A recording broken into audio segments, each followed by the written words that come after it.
Hello friends, welcome to विद्यार्थ के इस platform पर आप सभी का स्वागत है।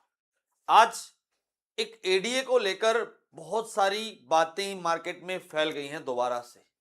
एडीए का पेपर कब होगा, उसके साथ साथ जो अन्य बातें हैं एडीए को लेकर वो है कि क्या एडीए की जो भर्ती है वो दोबारा रीओपन होगी, अगर एग्जाम होता है तो कब तक एग्जाम पॉसिबल है। नमस्कार भाई, वेलकम भाई। ठीक है, ये सवाल जो मुझे कमेंट बॉक्स के अंदर बहुत जगह देखने को मिले और उन सब सवालों का जवाब जो है वो मैं आपको देना चाहूंगा, लेकिन तैयारी को लेकर बहुत सारे डाउट हैं। क्योंकि मैं आज आपको एक बात यहां पर स्पष्टीकरण कर देता हूं कि आपका जीएस का सिलेबस नहीं हटने वाला। आप कितना भी कुछ देख लेना, एक कमेंट मेरे नीचे आया हुआ था भाई, मेरे वीडियो के नीचे उसमें लिख रखा था कि भाई वकीलों को अब पता चलेगा कि तारीख पे तारीख क्या होती है, और एग्जैक्टली वही हो रहा है जैसा होना चाहिए था। क्योंकि मैंने तो उस बात का कभी सपोर्ट ही नहीं किया कि आप लोग उस बात को लेकर कोर्ट में जाओ और ऐसे कुछ करो, लेकिन मैं अपना पॉइंट ऑफ व्यू आपके सामने रख रहा हूं। ठीक है, और अब जो हो चुका है उसके ऊपर कुछ नहीं हो सकता, लेकिन आप लोगों को जो तैयारी है वो करनी होगी। क्योंकि अगर जो एग्जाम है, जैसे नेक्स्ट जो डेट है वो 16 फरवरी को है, और 16 फरवरी को मान लीजिए आपका जजमेंट आता है, जजमेंट आ भी जाता है ऑनरेबल हाई कोर्ट के द्वारा, तो ये मानकर चलना कि आपका एग्जाम मई के फर्स्ट वीक तक ही होगा। क्योंकि दोबारा जो फॉर्म है वो रीएड तो होगा ही होगा। ठीक है, वो रीएड होगा भाई, दोबारा से रीएडवर्टाइज होगी, और जब वो फॉर्म रीएड होगा तो एटलीस्ट 20 से 25 दिन का समय दोबारा मिलेगा, और आपको 1 मई के आसपास जो पहला हफ्ता है उसमें फॉर्म फिल करने की जो डेट है, यानी सॉरी जो आपको एग्जाम डेट है वो मिल सकती है। यानी 26 अप्रैल को जो है एचसीएस का एग्जाम है, और ये मानकर चलना कि 4 और 3 7 3 मई को अगर कोई दूसरा एग्जाम नहीं हुआ तो पॉसिबिलिटीज हैं, क्या पता आपको एडीए का एग्जाम देखने को मिल जाए। लेकिन सवाल आज ये नहीं है, सवाल ये है कि जिस तरीके से एचसीएस का पेपर आता है, टीओ एटीओ का पेपर आया, एडीओ का पेपर आया, यानी जीएस स्क्रीनिंग का एग्जाम आया, उस जीएस स्क्रीनिंग के एग्जाम में एडीए का लेवल क्या रह सकता है, सबसे बड़ा सवाल ये है। आज उन्हीं सब सवालों की जो क्लियरिटी है वो मैं आपको इस क्लास में जरूर दूंगा। उन सभी सवालों की जो क्लियरिटी है वो ये है कि जीएस स्क्रीनिंग जो पहला प्रीलिम्स का एग्जाम है आपका, उस प्रीलिम्स के एग्जाम में आपको बहुत सारा डेप्थ नॉलेज चाहिए। डेप्थ नॉलेज के बगैर अगर आप प्रीलिम्स निकाल दो तो भाई ये भी बहुत बड़ी बात है, और जो आप लोगों को इस पर्टिकुलर प्रोसेस में आपको गुमराह किया जाएगा वो बहुत अच्छे से किया जाएगा। क्योंकि जिसको जीएस नहीं आती, जिसने आज तक जीएस का जी भी नहीं पढ़ा, वो आपको यहां पर सब गाइड करने वाले हैं। क्योंकि जीएस पहली बार इंट्रोड्यूस की गई है इस पेपर के अंदर, और जीएस पढ़ने के लिए समय चाहिए। अब वो जमाना गया एचपीएससी सिर्फ और सिर्फ एक लूसेंट की किताब से आपका पूरा एग्जाम पूछ लेगा। आपको हर एंगल पर वो डेप्थ नॉलेज, वो डीप नॉलेज चाहिए ही चाहिए, और उसके लिए आप लोग अगर भारी भरकम एचसीएस, यूपीएससी, इन सब की अगर आप बुक्स लेकर आते हो तो वो पॉसिबल नहीं है, वो पॉसिबल नहीं है। क्योंकि अगर मैं आपको बोलूं कि लक्ष्मीकांत पढ़ लो, भाई आप लोगों ने कॉन्स्टिट्यूशन पढ़ा है, बहुत अच्छे से पढ़ा है, बेयर एक्ट आपने पढ़ा है, लेकिन लक्ष्मीकांत एक बार रीड आउट करना बहुत ही जरूरी है। जिसने लो पढ़ा है उसको लक्ष्मीकांत के अंदर जो क्लियरिटी है वो नहीं होती। एक सवाल है, आप लोगों ने सुना है प्रिवेंटिव डिटेंशन, प्रिवेंटिव, हाँ sorry, preventive detention, article number 22, article number 22, इसमें कितने महीने का समय दिया गया है? 3 मंथ का। इस समय को कम किया गया है और कौन से अमेंडमेंट के अंदर कम किया था, ये आप मुझे जरूर बताना। ये है, ये लेवल है, यहां कौन से अमेंडमेंट में कम किया गया और कितना किया गया, और ये आज के दिन एप्लीकेबल है या नहीं है, वो भी आप बताना मुझे। एक नॉलेज टेस्ट आप सबके लिए मैंने रखा है, ठीक है। अब एक पूरी स्ट्रेटजी कि हम प्रिपेयर कैसे करें। देखो भाई, मेरा मानना है आपको एटलीस्ट 90 डेज का समय चाहिए उसको कंप्लीटली तरीके से प्रिपेयर करने के लिए। कंप्लीट प्रिपेयर करने के लिए आपको 90 डेज का समय तो चाहिए ही चाहिए। अब सबसे बड़ी बात आती है यहां पर कि मान लीजिए आपको पॉलिटी आती है, मैं कहता हूं कि अगर आप 4-5 सब्जेक्ट कर लोगे ना बहुत अच्छे से, पॉलिटी आप कर लीजिए, ज्योग्राफी आप कर लीजिए, इकोनॉमिक्स आप कर लीजिए, साइंस एंड टेक्नोलॉजी आप करना, सिर्फ मॉडर्न हिस्ट्री के सवाल आप लोग करना, और इसके साथ साथ आप करंट अफेयर जरूर करना, ठीक है। अगर आप ये सब्जेक्ट करके जाते हो तो भाई आपका प्रीलिम्स निकल जाएगा।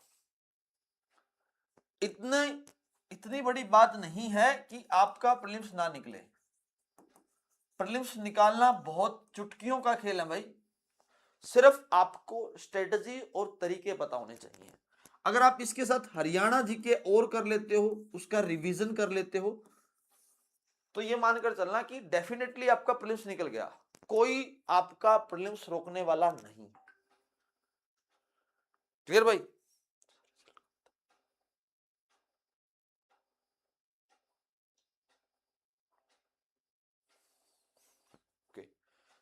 रिजल्ट कब तक आएगा टीओ? भाई रिजल्ट जो है वो जजमेंट बेस है। आई थिंक मेरे हिसाब से पहले टीओ एटीओ में जो रिजर्वेशन के ऊपर जो है ना, जो जजमेंट आना है उसके बाद आएगा। अगर उसको मेंशन नहीं किया जाता है तो मे बी मार्च के महीने में आपको रिजल्ट मिल जाएगा, मे बी, ठीक है। अप्रैल तक, आप जून तक अगर रिजर्वेशन इफेक्ट, जो रिजर्वेशन जजमेंट इफेक्ट नहीं करता है तो जून के महीने तक आपको ना ट्रेजरी ऑफिसर बना दिया जाएगा। क्लियर भाई? अब ये सब सब्जेक्ट आपको करने चाहिए। अब जो प्रीलिम्स है, ज्योग्राफी है, सॉरी पॉलिटी है, ज्योग्राफी है, इकोनॉमिक्स है, साइंस एंड टेक्नोलॉजी है, और टेक्नोलॉजी में अब स्पेस का भी पार्ट पूछा जाता है भाई, स्पेस का भी पार्ट पूछा जाता है। तो ये सब आप कीजिए तो आपका प्रीलिम्स नहीं रुकेगा। अब सबसे बड़ी बात कि प्रीलिम्स को कहां से करें, सॉरी पॉलिटी को कहां से करें। जैसे पॉलिटी को करने का सबसे आसान तरीका है, how to cover polity. Laxmikanth आपको सजेस्ट नहीं करूंगा, ठीक है। आप विद्यारथ के नोट्स प्रेफर कर सकते हो। अगर आप विद्यारथ के नोट्स प्रेफर करते हो ना तो पॉलिटी आपकी कंप्लीट हो जाएगी।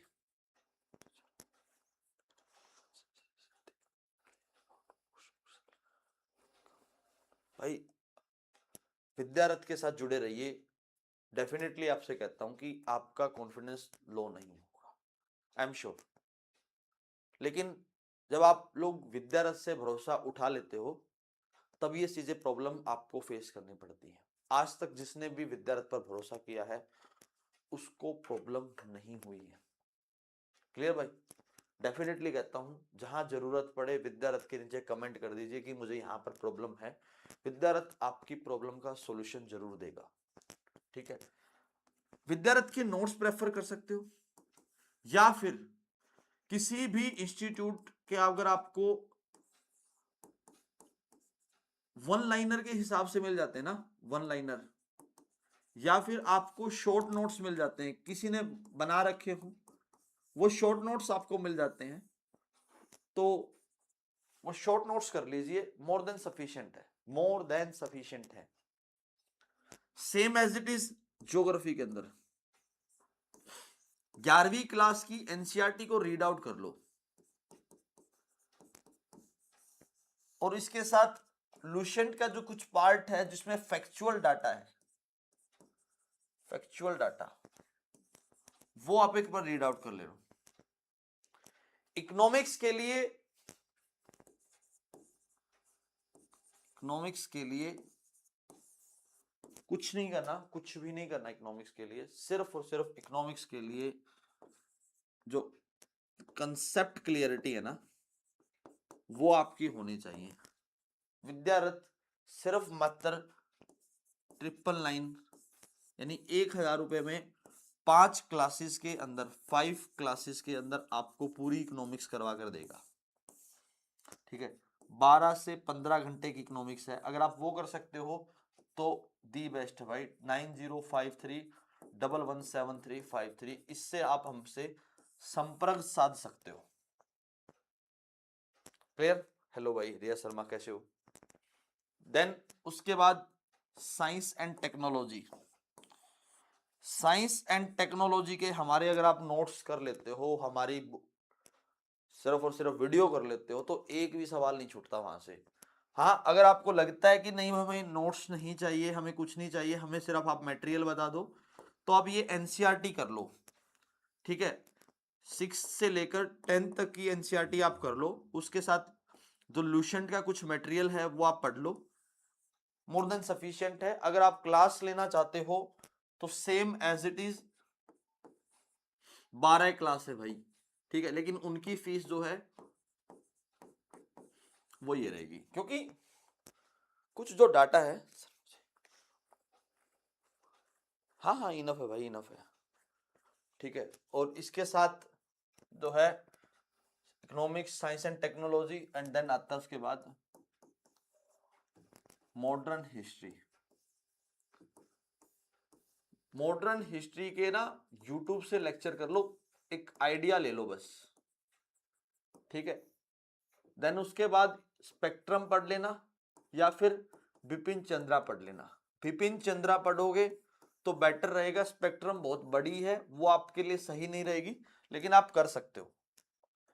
और उसके साथ लुसेंट को थोड़ा सा ऐड कर लेना साथ में, मोर देन सफिशिएंट है, उससे बाहर जाने की जरूरत नहीं है। ठीक है, अब इसके साथ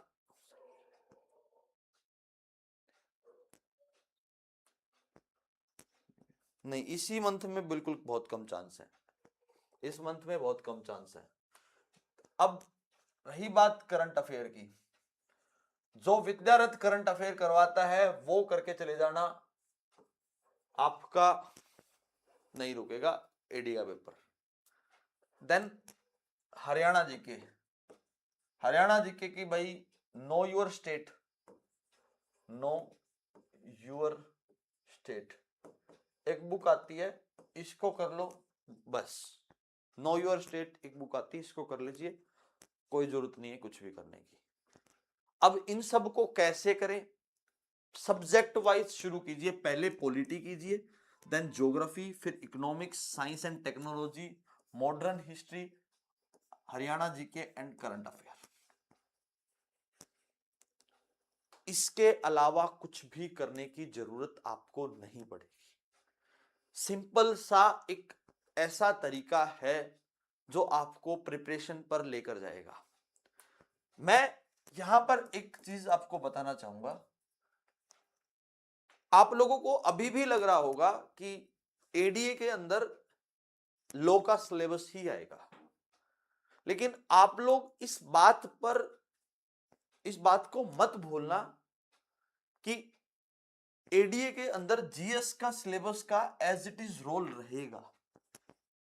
आपको गुमराह भी किया जाएगा, आपको कहा भी जाएगा कि आप लो पढ़ लीजिए, भाई आप लो पढ़िए। जो लो का सिलेबस है वो मेंस के लिए बहुत ही ज्यादा जरूरी है, ठीक है।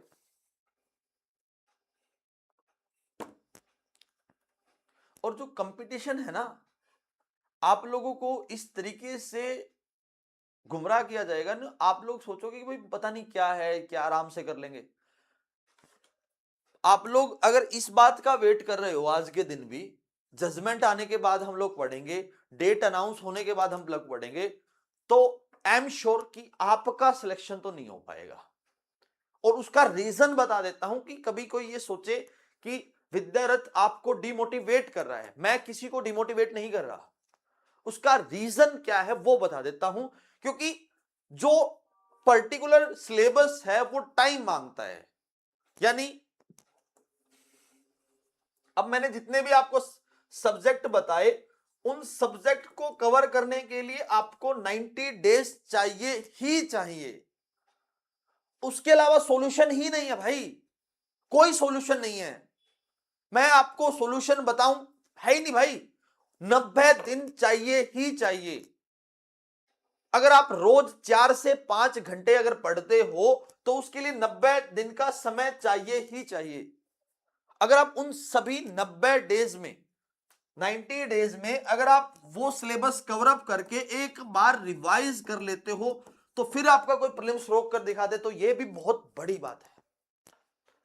एक बार पढ़ने से सिलेबस कवर अप नहीं होता, उसको रिवाइज करने से, उसके ऊपर टाइम देने से ही सिलेबस कवर अप होता है। अगर मैं आपको जैसे बताऊं कि ज्योग्राफी के अंदर लैटिट्यूड क्या है, लॉन्गिट्यूड क्या है, उसके ऊपर बहुत सारा फैक्ट है। कंसेप्ट क्लियरिटी के साथ आपको फैक्ट भी याद करना है, क्योंकि जो पेपर का जो लेवल है वो बहुत हाई है। आपने जो सोचा भी नहीं होगा उससे ज्यादा अबव लेवल का पेपर आपसे पूछा जाता है।